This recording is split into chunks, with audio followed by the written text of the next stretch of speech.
Let's Get Together by Isaac Asimov. A kind of peace had endured for a century, and people had forgotten what anything else was like. They would scarcely have known how to react had they discovered that a kind of war had finally come. Certainly, Elias Lynn, chief of the Bureau of Robotics, wasn't sure how he ought to react when he finally found out. The Bureau of Robotics was headquartered in Cheyenne, in line with the century-old trend toward decentralization, and Lynn stared dubiously at the young security officer from Washington who had brought the news. Elias Lynn was a large man, almost charmingly homely, with pale blue eyes that bulged a bit. Men weren't usually comfortable under the stare of those eyes, but the security officer remained calm. Lynn decided that his first reaction ought to be incredulity. Hell, it was incredulity. He just didn't believe it.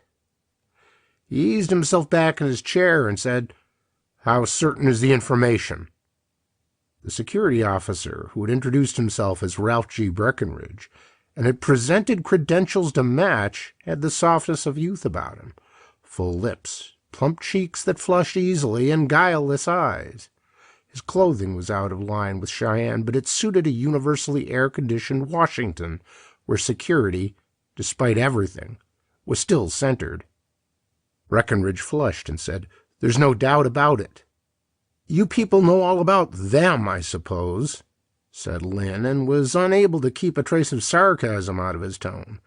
He was not particularly aware of his use of a slightly stressed pronoun in his reference to the enemy, the equivalent of capitalization in print. It was a cultural habit of this generation and the one preceding. No one said the East, or the Reds, or the Soviets, or the Russians anymore. That would have been too confusing, since some of them weren't of the East, weren't Reds, Soviets, and especially not Russians. It was much simpler to say we and they, and much more precise. Travelers had frequently reported that they did the same in reverse. Over there, they were we, in the appropriate language, and we were they. Scarcely anyone gave thought to such things anymore. It was all quite comfortable and casual. There was no hatred even. At the beginning, it had been called a Cold War. Now it was only a game, almost a good-natured game, with unspoken rules and a kind of decency about it. Lynn said abruptly, "Why should they want to disturb the situation?" He rose and stood staring at a wall map of the world, split into two regions with faint edgings of color. An irregular portion on the left of the map was edged in a mild green. A smaller, but just as irregular portion on the right of the map was bordered in a washed-out pink. We and they. The map hadn't changed much in a century. The loss of Formosa and the gain of East Germany some 80 years before had been the last territorial switch of importance. There had been another change, though. That was significant enough, and that was in the colors. 2 generations before, their territory had been a brooding bloody red, ours a pure and undefiled white. Now there was a neutrality about the colors. Lynn had seen their maps, and it was the same on their side. "They wouldn't do it," he said. "They are doing it," said Breckenridge, "and you had better accustom yourself to the fact. Of course, sir, I realize that it isn't pleasant to think that they may be that far ahead of us in robotics." His eyes remained as guileless as ever, but the hidden knife edges of the words plunged deep, and Lynn quivered at the impact.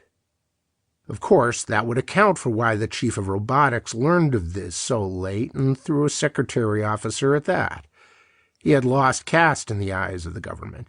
If robotics had really failed in the struggle, Lynn could expect no political mercy. Lynn said wearily, "Even if what you say is true, they're not far ahead of us. We could build humanoid robots." "Have we, sir?" "Yes, as a matter of fact. We have built a few models for experimental purposes." "They were doing so 10 years ago. They've made 10 years' progress since." Lynn was disturbed. He wondered if his incredulity concerning the whole business were really the result of wounded pride and fear for his job and reputation. He was embarrassed by the possibility that this might be so, and yet he was forced into defense. He said, "Look, young man, the stalemate between them and us was never perfect in every detail, you know. They have always been ahead in one facet or another, and we in some other facet or another. If they're ahead of us right now in robotics, it's because they've placed a greater proportion of their effort into robotics than we have. And that means that some other branch of endeavor has received a greater share of our efforts than it has of theirs. It would mean we're ahead in force field research or in hyperatomics, perhaps." Lynn felt distressed at his own statement that the stalemate wasn't perfect. It was true enough, but that was the one great danger threatening the world. The world depended on the stalemate being as perfect as possible. If the small unevennesses that always existed overbalanced too far in one direction or the other. Almost at the beginning of what had been the Cold War, both sides had developed thermonuclear weapons, and war became unthinkable. Competition switched from the military to the economic and psychological, and had stayed there ever since. But always there was the driving effort on each side to break the stalemate, to develop a parry for every possible thrust, to develop a thrust that could not be parried in time, something that would make war possible again. And that was not because either side wanted war so desperately, but because both were afraid that the other side would make the crucial discovery first. For 100 years each side had kept the struggle even, and in the process peace had been maintained for 100 years, while as byproducts of the continuously intensive research, force fields had been produced, and solar energy, and insect controls, and robots. Each side was making a beginning in the understanding of mentalics, which was the name given to the biochemistry and biophysics of thought. Each side had its outposts on the moon and on Mars. Mankind was advancing in giant strides under forced draft. It was even necessary for both sides to be as decent and humane as possible among themselves, lest through cruelty and tyranny friends be made for the other side. It couldn't be that the stalemate would now be broken and that there would be war. Lynn said, "I want to consult one of my men. I want his opinion." "Is he trustworthy?" Lynn looked disgusted. "Good Lord, what man in robotics has not been investigated and cleared to death by your people? Yes, I vouch for him. If you can't trust a man like Humphrey Carl Laszlo, then we're in no position to face the kind of attack you say they are launching, no matter what else we do." "I've heard of Laszlo," said Breckenridge. "Good. Does he pass?" "Yes." "Then I'll have him in and we'll find out what he thinks about the possibility that robots could invade the USA." "Not exactly," said Breckenridge softly. "You still don't accept the full truth. Find out what he thinks about the fact that robots have already invaded the USA." Laszlo was the grandson of a Hungarian who had broken through what had been called the Iron Curtain, and he had a comfortable above-suspicion feeling about himself because of it. He was thick-set and balding, with a pugnacious look graven forever on his snub face, but his accent was clear Harvard, and he was almost excessively soft-spoken. To Lynn, who was conscious that after years of administration he was no longer expert in the various phases of modern robotics, Laszlo was a comforting receptacle for complete knowledge. Lynn felt better because of the man's mere presence. Lynn said, "What do you think?" A scowl twisted Laszlo's face ferociously. "That they're that far ahead of us. Completely incredible. It would mean they've produced humanoids that could not be told from humans at close quarters. It would mean a considerable advance in robomentalics." "You're personally involved," said Breckenridge coldly. "Leaving professional pride out of account, exactly why is it impossible that they be ahead of us?" Laszlo shrugged. "I assure you that I'm well acquainted with their literature on robotics. I know approximately where they are." "You know approximately where they want you to think they are, is what you really mean," corrected Breckenridge. "Have you ever visited the other side?" "I haven't," said Laszlo, shortly. "Nor you, Dr. Lynn?" Lynn said, "No, I haven't either." Breckenridge said, "Has any robotics man visited the other side in 25 years? He asked the question with a kind of confidence that indicated he knew the answer. For a matter of seconds, the atmosphere was heavy with thought. Discomfort crossed Laszlo's broad face. He said, "As a matter of fact, they haven't held any conferences on robotics in a long time." "In 25 years, said Breckenridge. "Isn't that significant?" "Maybe," said Laszlo reluctantly. "Something else bothers me, though. None of them have ever come to our conferences on robotics. None that I can remember." "Were they invited?" asked Breckenridge. Lynn, staring and worried, interposed quickly. "Of course." Breckenridge said, "Do they refuse attendance to any other types of scientific conferences we hold?" "I don't know," said Laszlo. He was pacing the floor now. "I haven't heard of any cases. Have you, Chief?" "No," said Lynn. Breckenridge said, "Wouldn't you say it was as though they didn't want to be put in the position of having to return any such invitation, or as though they were afraid one of their men might talk too much?" That was exactly how it seemed, and Lynn felt a helpless conviction that Security's story was true after all steal over him. Why else had there been no contact between sides on robotics? There had been a cross-fertilizing trickle of researchers moving in both directions on a strictly one-for-one basis for years, dating back to the days of Eisenhower and Khrushchev.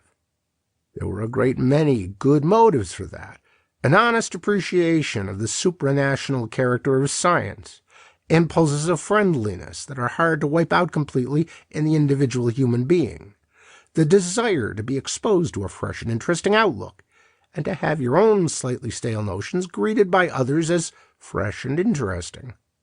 The governments themselves were anxious that this continue. There was always the obvious thought that by learning all you could and telling as little as you could, your own side would gain by the exchange. But not in the case of robotics. Not there. Such a little thing to carry conviction, and a thing, moreover, they had known all along, Lynn thought darkly. We've taken the complacent way out. Because the other side had done nothing publicly on robotics. It had been tempting to sit back smugly and be comfortable in the assurance of superiority. Why hadn't it seemed possible, even likely, that they were hiding superior cards, a trump hand for the proper time? Laszlo said shakenly, "What do we do?" It was obvious that the same line of thought had carried the same conviction to him. "Do?" parroted Lynn. It was hard to think right now of anything but of the complete horror that came with conviction. There were 10 humanoid robots somewhere in the United States, each one carrying a fragment of a TC bomb. TC. The race for sheer horror and bombery had ended there. TC. Total conversion. The sun was no longer a synonym one could use. Total conversion made the sun a penny candle. 10 humanoids, each completely harmless in separation, could, by the simple act of coming together, exceed critical mass and... Lynn rose to his feet heavily. The dark pouches under his eyes, which ordinarily lent his ugly face a look of savage foreboding, more prominent than ever. It's going to be up to us to figure out ways and means of telling a humanoid from a human, and then finding the humanoids. How quickly? Muttered Laszlo. Not later than 5 minutes before they get together, barked Lynn, and I don't know when that will be. Breckenridge nodded. I'm glad you're with us now, sir. I'm to bring you back to Washington for conference, you know. Lynn raised his eyebrows. All right.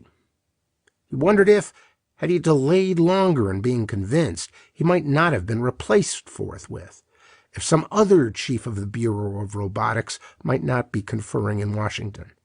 He suddenly wished earnestly that exactly that had come to pass. The first presidential assistant was there, the Secretary of Science, the Secretary of Security, Lynn himself, and Breckinridge, 5 of them sitting about a table in the dungeons of an underground fortress near Washington.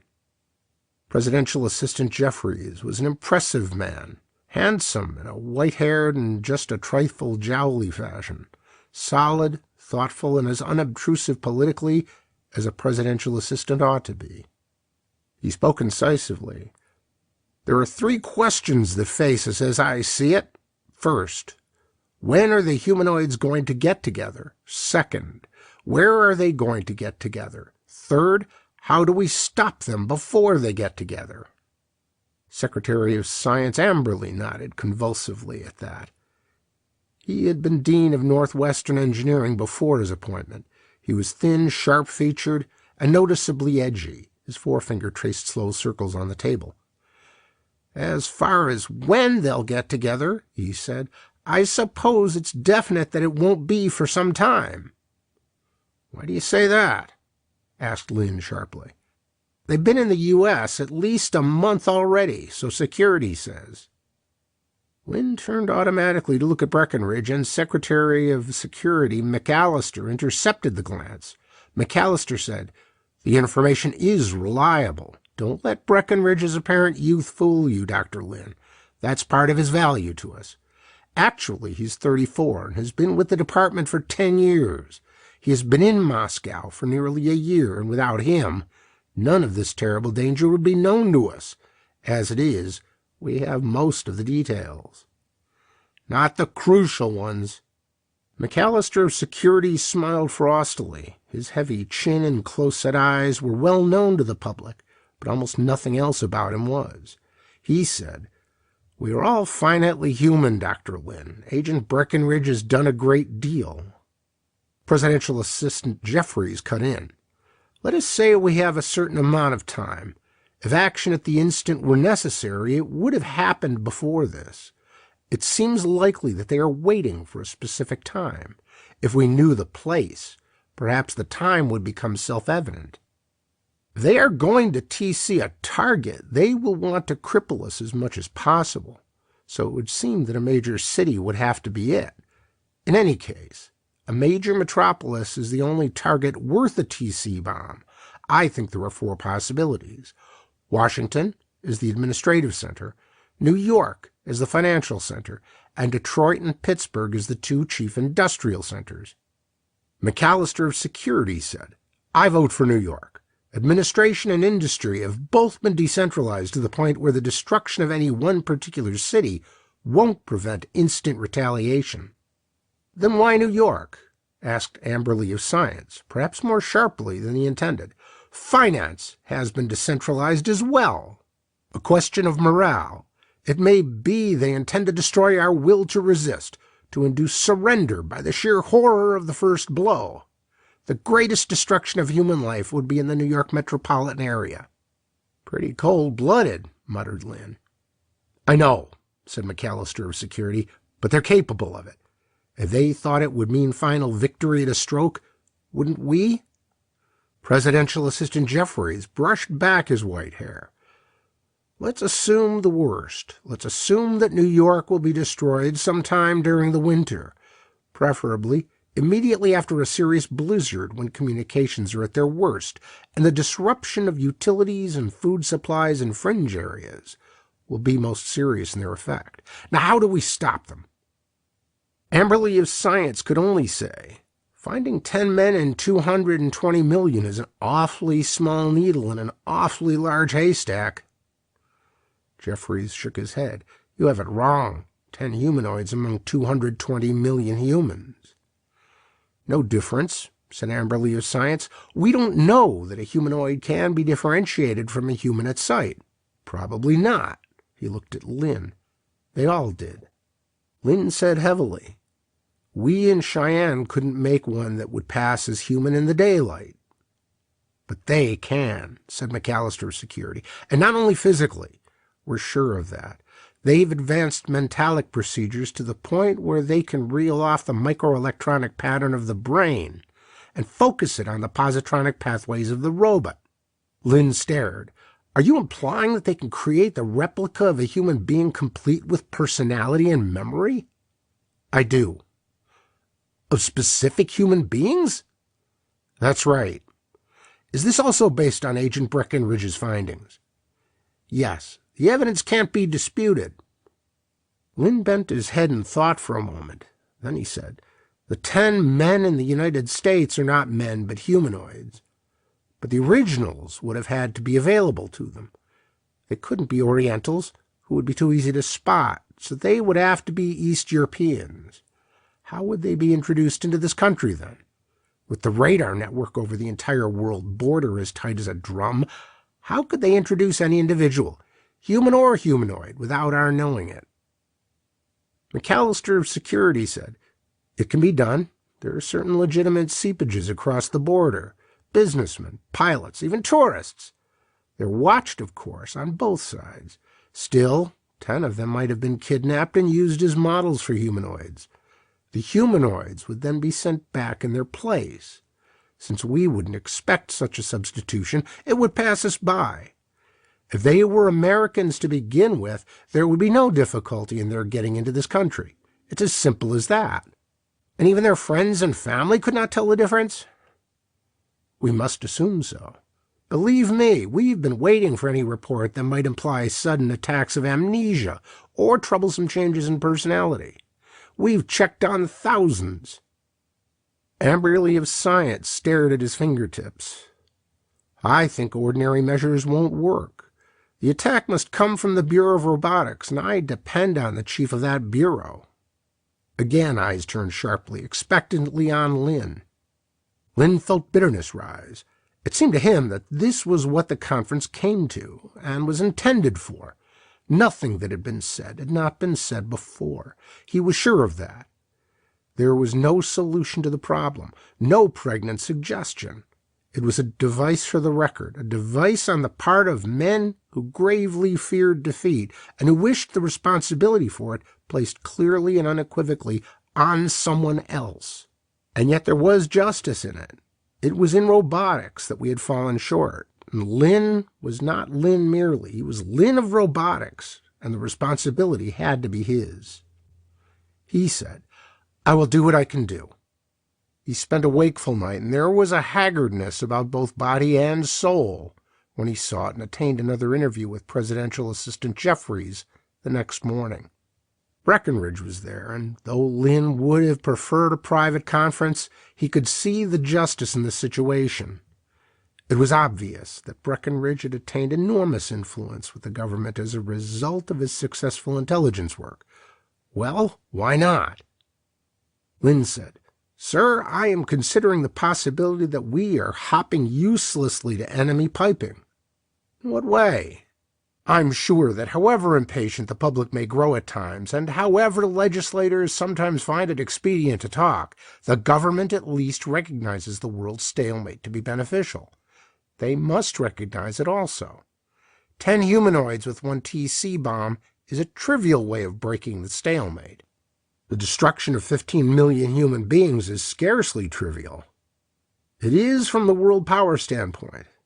It would not so demoralize us as to make us surrender, or so cripple us as to convince us we could not win. There would just be the same old planetary death war that both sides have avoided so long and so successfully. And all they would have accomplished is to force us to fight -1 city. It's not enough. What do you suggest? Said Jeffries coldly. That they do not have 10 humanoids in our country? That there is not a TC bomb waiting to get together? I'll agree that those things are here, but perhaps for some reason greater than just midwinter bomb madness. Such as? It may be that the physical destruction resulting from the humanoids getting together is not the worst thing that can happen to us. What about the moral and intellectual destruction that comes of their being here at all? With all due respect, Agent Breckenridge, what if they intended for us to find out about the humanoids? What if the humanoids are never supposed to get together, but merely to remain separate in order to give us something to worry about? Why? Tell me this. What measures have already been taken against the humanoids? I suppose that security is going through the files of all citizens who have ever been across the border or close enough to it to make kidnapping possible. I know, since McAllister mentioned yesterday, that they are following up suspicious psychiatric cases. What else? Jeffries said, small X-ray devices are being installed in key places in the large cities, and the mass arenas, for instance, where 10 humanoids might slip in among 100,000 spectators of a football game or an air polo match? Exactly. And concert halls and churches? We must start somewhere. We can't do it all at once. Particularly when panic must be avoided, said Lynn. Isn't that so? It wouldn't do to have the public realize that at any unpredictable moment, some unpredictable city and its human contents would suddenly cease to exist. I suppose that's obvious. What are you driving at? Lynn said strenuously that a growing fraction of our national effort will be diverted entirely into the nasty problem of what Amberley called finding a very small needle in a very large haystack. We'll be chasing our tails madly while they increase their research lead to the point where we find we can no longer catch up, when we must surrender without the chance even of snapping our fingers in retaliation. Consider further that this news will leak out as more and more people become involved in our countermeasures and more people begin to guess what we're doing. Then what? The panic might do us more harm than any one TC bomb. The presidential assistant said irritably, In heaven's name, man, what do you suggest we do then? Nothing, said Lynn. Call their bluff. Live as we have lived and gamble that they won't dare break the stalemate for the sake of a one-bomb head start. Impossible, said Jeffries. Completely impossible. The welfare of all of us is very largely in my hands, and doing nothing is the one thing I cannot do. I agree with you, perhaps, that X-ray machines at sports arenas are a kind of skin-deep measure that won't be effective, but it has to be done so that people, in the aftermath, do not come to the bitter conclusion that we tossed our country away for the sake of a subtle line of reasoning that encouraged do-nothingism. In fact, our counter-gambit will be active indeed. In what way? Presidential Assistant Jeffries looked at Breckinridge. The young security officer, hitherto calmly silent, said, It's no use talking about a possible future break in the stalemate when the stalemate is broken now. It doesn't matter whether these humanoids explode or do not. Maybe they are only a bait to divert us, as you say. But the fact remains that we are a quarter of a century behind in robotics, and that may be fatal. What other advances in robotics will there be to surprise us if war does start? The only answer is to divert our entire force immediately, now, into a crash program of robotics research. And the first problem is to find the humanoids. Call it an exercise in robotics, if you will, or call it the prevention of the death of 15 million men, women, and children. Lynn shook his head helplessly. You can't. You'd be playing into their hands. They want us lured into the one blind alley while they're free to advance in all other directions. Jeffries said impatiently, That's your guess. Breckinridge has made his suggestion through channels and the government has approved. And we will begin with an all-science conference. All science? Breckinridge said, We have listed every important scientist of every branch of natural science. They'll all be at Cheyenne. There will be only one point on the agenda, how to advance robotics.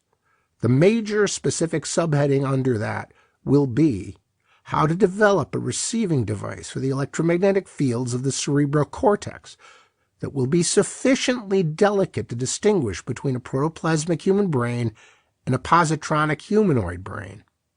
Jeffries said, We had hoped you would be willing to be in charge of the conference. I was not consulted in this. Obviously, time was short, sir. Do you agree to be in charge? Lynn smiled briefly. It was a matter of responsibility again. The responsibility must be clearly that of Lynn of robotics. He had the feeling it would be Breckinridge who would really be in charge, but what could he do? He said, I agree. Breckenridge and Lynn returned together to Cheyenne, where that evening Laszlo listened with a sullen mistrust to Lynn's description of coming events. Laszlo said, "While you were gone, Chief, I've started putting 5 experimental models of humanoid structure through the testing procedures. Our men are on a 12-hour day with 3 shifts overlapping. If we've got to arrange a conference, we're going to be crowded and red-taped out of everything. Work will come to a halt." Breckenridge said, "That will be only temporary. You will gain more than you lose." Laszlo scowled. "A bunch of astrophysicists and geochemists around won't help a damn toward robotics. Views from specialists of other fields may be helpful." "Are you sure? How do we know that there is any way of detecting brain waves or that? Even if we can, there is a way of differentiating human and humanoid by wave pattern. Who set up the project anyway?" "I did," said Breckenridge. "You did? Are you a robotics man?" The young security agent said calmly, "I have studied robotics." "That's not the same thing." "I've had access to text material dealing with Russian robotics, in Russian. Top secret material well in advance of anything you have here." Lynn said ruefully, "He has us there, Laszlo." "It was on the basis of that material," Breckenridge went on, "that I suggested this particular line of investigation. It is reasonably certain that in copying off the electromagnetic pattern of a specific human mind into a specific positronic brain, a perfectly exact duplicate cannot be made. For one thing, the most complicated positronic brain small enough to fit into a human-sized skull is hundreds of times less complex than the human brain. It can't pick up all the overtones, therefore, and there must be some way to take advantage of that fact." Laszlo looked impressed despite himself, and Lynn smiled grimly. It was easy to resent Breckenridge and the coming intrusion of several hundred scientists of non-robotic specialties. But the problem itself was an intriguing one. There was that consolation, at least. It came to him quietly. Lynn found he had nothing to do but sit in his office alone with an executive position that had grown merely titular. Perhaps that helped. It gave him time to think, to picture the creative scientists of half the world converging on Cheyenne. It was Breckenridge who, with cool efficiency, was handling the details of preparation. There had been a kind of confidence in the way he said, "Let's get together and we'll lick them." Let's get together. It came to Lynn so quietly that anyone watching Lynn at that moment might have seen his eyes blink slowly twice, but surely nothing more. He did what he had to do with a whirling detachment that kept him calm when he felt that, by all rights, he ought to be going mad. He sought out Breckenridge in the other's improvised quarters. Breckenridge was alone and frowning. "Is anything wrong, sir?"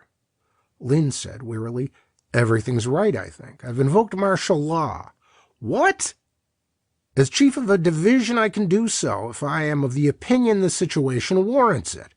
Over my division, I can then be dictator. Chalk up one for the beauties of decentralization." "You will rescind that order immediately." Breckenridge took a step forward. "When Washington hears this, you will be ruined." "I'm ruined anyway. Do you think I don't realize that I've been set up for the role of the greatest villain in American history? The man who let them break the stalemate? I have nothing to lose, and perhaps a great deal to gain." He laughed a little wildly. "What a target the division of robotics will be, eh, Breckenridge?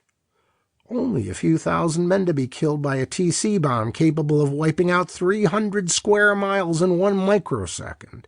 But 500 of those men will be our greatest scientists. We would be in the peculiar position of having to fight a war with our brains shot out, or surrendering. I think we'd surrender." "But this is impossible, Lynn. Do you hear me? Do you understand? How could the humanoids pass our security provisions? How could they get together?" "But they are getting together. We're helping them to do so. We're ordering them to do so. Our scientists visit the other side, Breckenridge. They visit them regularly. You made a point of how strange it was that no one in robotics did. Well, 10 of those scientists are still there, and in their place 10 humanoids are converging on Cheyenne. That's a ridiculous guess. I think it's a good one, Breckenridge, but it wouldn't work unless we knew humanoids were in America, so that we would call the conference in the first place. Quite a coincidence that you brought the news of the humanoids and suggested the conference and suggested the agenda and are running the show and know exactly which scientists were invited. Did you make sure the right 10 were included? Dr. Lin! Cried Breckenridge in outrage. He poised to rush forward. Lin said, Don't move, I've got a blaster here. We'll just wait for the scientists to get here one by one. One by one we'll x-ray them. One by one we'll monitor them for radioactivity. No two will get together without being checked. And if all 500 are clear, I'll give you my blaster and surrender to you. Only I think we'll find the 10 humanoids. Sit down, Breckenridge. They both sat. Lin said, We wait. When I'm tired, Laszlo will spell me. We wait. Professor Manuelo Jimenez of the Institute of Higher Studies of Buenos Aires exploded while the stratospheric jet on which he traveled was 3 miles above the Amazon Valley. It was a simple chemical explosion, but it was enough to destroy the plane. Dr. Hermann Leibowitz of MIT exploded in a monorail, killing 20 people and injuring 100 others.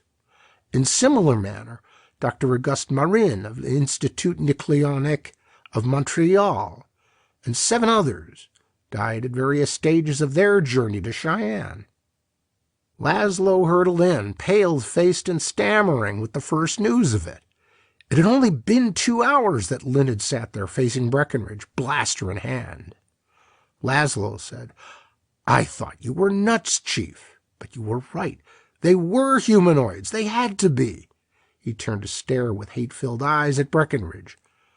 Only they were warned. He warned them, and now there won't be one left intact, not one to study. God! Cried Lin, and in a frenzy of haste thrust his blaster out toward Breckenridge and fired. The security man's neck vanished. The torso fell. The head dropped, thudded against the floor, and rolled crookedly. Lin moaned, I don't understand. I thought he was a traitor. Nothing more. And Laszlo stood immobile, mouth open, for the moment incapable of speech. Lin said wildly, Sure, he warned them, but how could he do so while sitting in that chair unless he were equipped with built-in radio transmission? Don't you see it? Breckenridge had been in Moscow. The real Breckenridge is still there. Oh, my God, there were 11 of them. Laszlo managed a hoarse squeak. Why didn't he explode? He was hanging on, I suppose, to make sure the others had received his message and were safely destroyed. Lord, Lord, when you brought the news and I realized the truth, I couldn't shoot fast enough. God knows by how few seconds I may have beaten him to it. Laszlo said shakily, At least we'll have one to study. He bent and put his fingers on the sticky fluid trickling out of the mangled remains at the neck end of the headless body. Not blood, but high-grade machine oil.